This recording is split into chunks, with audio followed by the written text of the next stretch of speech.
सुप्रभात बच्चों, आज संस्कृत में पढ़ेंगे पाठ 14 वृक्षेभ्यः नमः विशेषण विशेष्य। वृक्षेभ्यः नमः इस चैप्टर में आप लोग को विशेषण और विशेष्य दोनों का प्रयोग दिखाया गया है, बताया गया है ना। तो वृक्षेभ्यः नमः, वृक्षों को नमस्कार हो, ये चैप्टर को चलिए पढ़ते हैं। संज्ञा या सर्वनाम की विशेषता बताने वाले शब्द को विशेषण कहते हैं। किसे विशेषण कहते हैं? जो संज्ञा या सर्वनाम की विशेषता बताए उन शब्दों को, विशेषता बताने वाले शब्द को विशेषण कहते हैं। जिस शब्द की विशेषता बताई जाए उसे विशेष कहते हैं। समझ गए बच्चों? जिस शब्द से विशेषता बताई जाए उसे विशेषण कहते हैं, लेकिन जिसकी विशेषता बताई जाए उसे विशेष कहते हैं। जैसे आम मीठा है, तो आम मीठा है, इसमें मीठा क्या है? विशेषण है। लेकिन किसकी विशेषता बताई जा रही है? आम की विशेषता बताई जा रही है। तो आम क्या है यहाँ पर? विशेष्य हो गया बच्चों, ठीक है। तो इस प्रकार से संज्ञा या सर्वनाम की विशेषता बताने वाले शब्द को विशेषण कहते हैं, और जिस शब्द की विशेषता बताई जाए उसे विशेष्य कहते हैं। No concept clear? विशेषण का लिंग, विभक्ति और वचन विशेष्य के अनुसार ही होता है। जैसे लिंग के अनुसार विशेषण का प्रयोग एक वचन में दिया हुआ है ना, एक वचन में दिया गया है। चलिए देखते हैं। विशेषण पुल्लिंग शब्द है, स्त्रीलिंग नपुंसकलिंग शब्द यहाँ दिया हुआ है, ठीक है। विशेषण क्या है? शीतल। तो पुल्लिंग में क्या हो जाएगा? शीतला पवना। स्त्रीलिंग में शीतला छाया, है ना। और नपुंसकलिंग में क्या हो जाएगा? शीतलम जलम। इस प्रकार से क्या हुए यहाँ पर? विशेषण का लिंग, विभक्ति और वचन विशेष के अनुसार ही होता है। जैसे विशेष क्या हो गया यहाँ पर? पवन। तो पवन क्या है? पुल्लिंग में है, तो यहाँ पर विशेषण क्या हो गया? पुल्लिंग के अनुसार से शीतला। लेकिन यहाँ पर विशेष क्या? स्त्रीलिंग में है, तो यहाँ पर क्या हो गया? जो विशेषण है वो शीतला। और नपुंसकलिंग है क्या? जलम। यहाँ पर विशेष्य है, तो उसके अनुसार से क्या हो गया? विशेष्य के अनुसार से विशेषण प्रयोग हुआ शीतलम जलम। Okay, no concept clear? विशाल, विशालः वृक्षः, विशाला कक्षा, विशालम भवनम, उत्तम, उत्तमा बालकः, उत्तमा कथा एंड उत्तमम गीतम, पवित्र, पवित्र देशः, पवित्रा नदी, पवित्रम नगरम। इस प्रकार से वचन के अनुसार विशेषण का प्रयोग चलिए देखते हैं और समझते हैं। पुल्लिंग, स्त्रीलिंग, नपुंसकलिंग में दिया हुआ है उत्तम, उत्तमः बालकः एक वचन में, द्विवचन में उत्तमो बालकः, और बहुवचन में हो जाएगा उत्तमः बालकाः। स्त्रीलिंग में शोभन शब्द दिया है विशेषण, तो शोभना बालिका एक वचन में, द्विवचन में शोभने बालिके, और बहुवचन में शोभना बालिकाः। नपुंसकलिंग में मधुर, तो एक वचन में मधुरम गीतम, द्विवचन में मधुरे गीते, और बहुवचन में मधुराणी गीतानी। तो इस प्रकार से वचन के अनुसार से विशेषण का प्रयोग किया जाता है। नेक्स्ट चैप्टर पढ़ते हैं। नमः वृक्षेभ्यः ते अस्मभ्यं जीवनं यच्छन्ति, अधुना तु उद्योगानां युगं विद्यते, अनेकाः उद्योगशालाः विषाक्तम् अवशेषम् उद्वमन्ति, एतेन विषाक्तेन अवशेषेण अस्माकं पर्यावरणं नितान्तं दूषितं भवति। एतस्मिन् विषमे संकटे वृक्षा एव अस्माकं शरणं, विविधेभ्यः वाहनेभ्यः निश्चितं धूमं पर्यावरणस्य प्रदूषणस्य कारणमस्ति। दिनकरस्य प्रकाशे वृक्षाः कार्बन डाइऑक्साइड नामकस्य वायोः ग्रहणं कुर्वन्ति, ऑक्सीजन वायुं च विसर्जन्ति। असंख्यानां वाहनानां प्रचलेन वायुमण्डलस्य हानि भवति, वृक्षा निश्चित रूपेण तां न्यूनं कुर्वन्ति। क्या कहा जा रहा है? नमः वृक्षेभ्यः, वृक्षों को नमस्कार है। ये अस्मभ्यं जीवनं यच्छन्ति, ये मीन जो हम सबको जीवन देते हैं। अधुना तो उद्योगानां युगं विद्यते, आज तो उद्योगों का युग है। अनेका उद्योगशाला विषाक्तम अवशेषम उद्वमन्ति, अनेक प्रकार के जो कारखाने हैं वे जहरीले अवशेष पैदा करते हैं। एतेन विषाक्तेन अवशेषेण अस्माकं पर्यावरणं नितान्त दूषितं भवति, और इस प्रकार से इन जहरीलों से हमारा पर्यावरण बहुत ही ज्यादा दूषित होता है। एतस्मिन् विषमे संकटे वृक्षाय अस्माकं शरणम, इस विषम परिस्थिति में वृक्ष ही है जो हमें शरण देते हैं। विविधेभ्यः वाहनेभ्यः निश्चितम्, धूमं पर्यावरणस्य प्रदूषणं कारणमस्ति।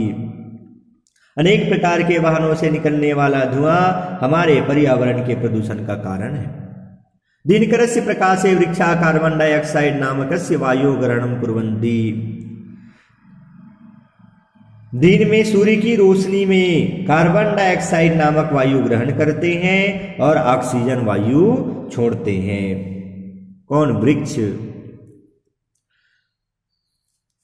असंख्यानां वाहनानां प्रचलेन वायुमंडलस्य हानि भवति, वृक्षा निश्चित रूपेण तां न्यूनं कुर्वन्ति।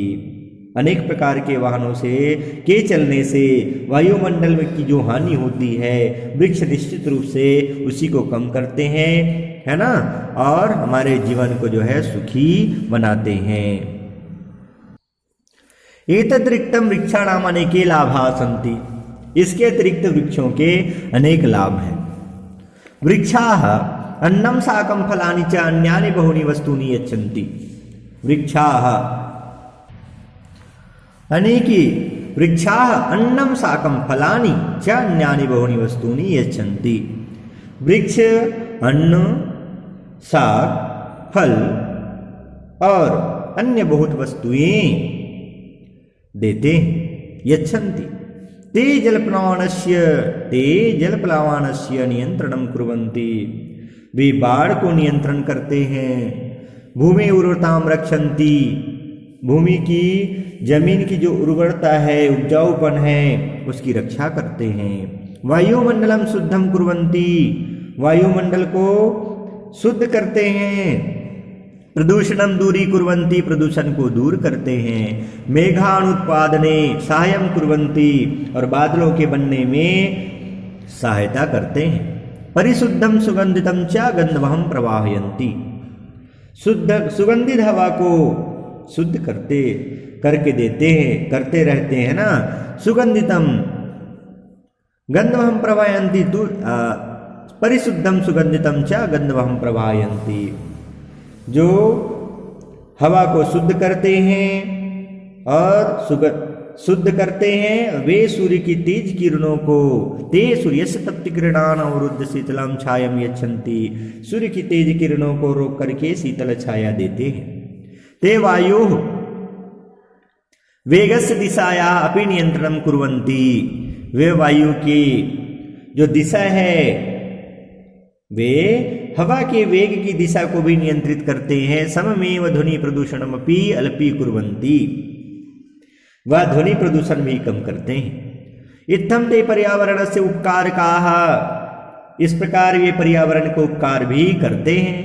वृक्षाणां कृंतनं पापम अस्ति। वृक्षों को काटना पाप है। वेद मंत्रेषु अपि वृक्षाणां हिंसायाः निषेधः विद्यते।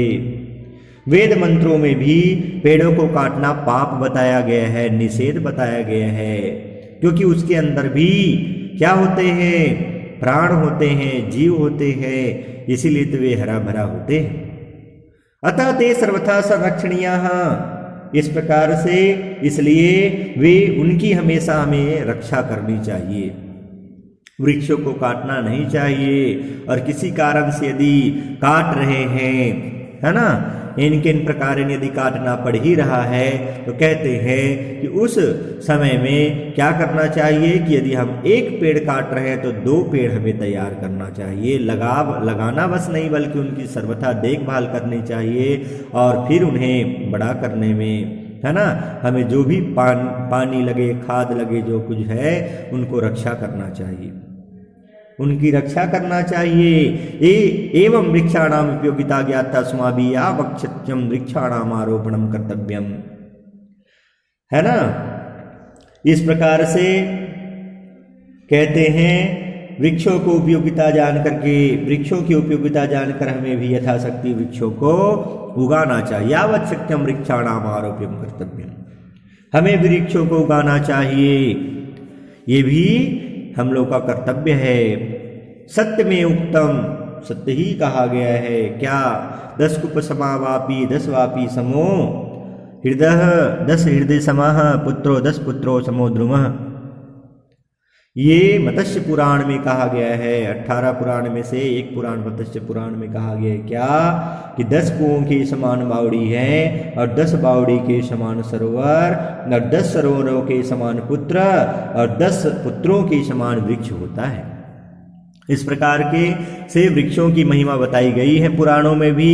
तो हमें वृक्षों की यथा जैसे संभव हो सके रक्षा करना चाहिए, पेड़ अधिक से अधिक लगाना चाहिए, क्योंकि पेड़ ही है जो हमें जीवन प्रदान करते हैं। पेड़ ही है ना, जो हमें जीवन रूपी ऑक्सीजन प्रदान करते हैं। पेड़ ही है जो क्या है, वातावरण को शुद्ध रखता है। और इस प्रकार से पेड़ों से ही हमें सब कुछ प्राप्त होता है, और जीवन ही जिससे प्राप्त हो रहे हो तो और क्या अपेक्षा करें। कहने का तात्पर्य यह है कि जीवन ही हमें यदि जो प्रदान करे, तो जीवन है तभी सब कुछ का महत्व है, और जीवन नहीं है तो किसी चीज़ का महत्व नहीं है। तो इस प्रकार से वृक्ष को हमें क्या करना चाहिए, अधिक से अधिक लगाना चाहिए और वृक्षों की रक्षा करनी चाहिए।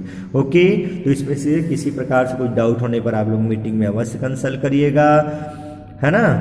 ओके, नेक्स्ट वीडियो में हम लोग बैक एक्सरसाइज का जो है वीडियो मैं आप लोगों के लिए बनाऊंगा, और बैक एक्सरसाइज आप लोग जितना हो सके उसको सर्च करिएगा। ओके।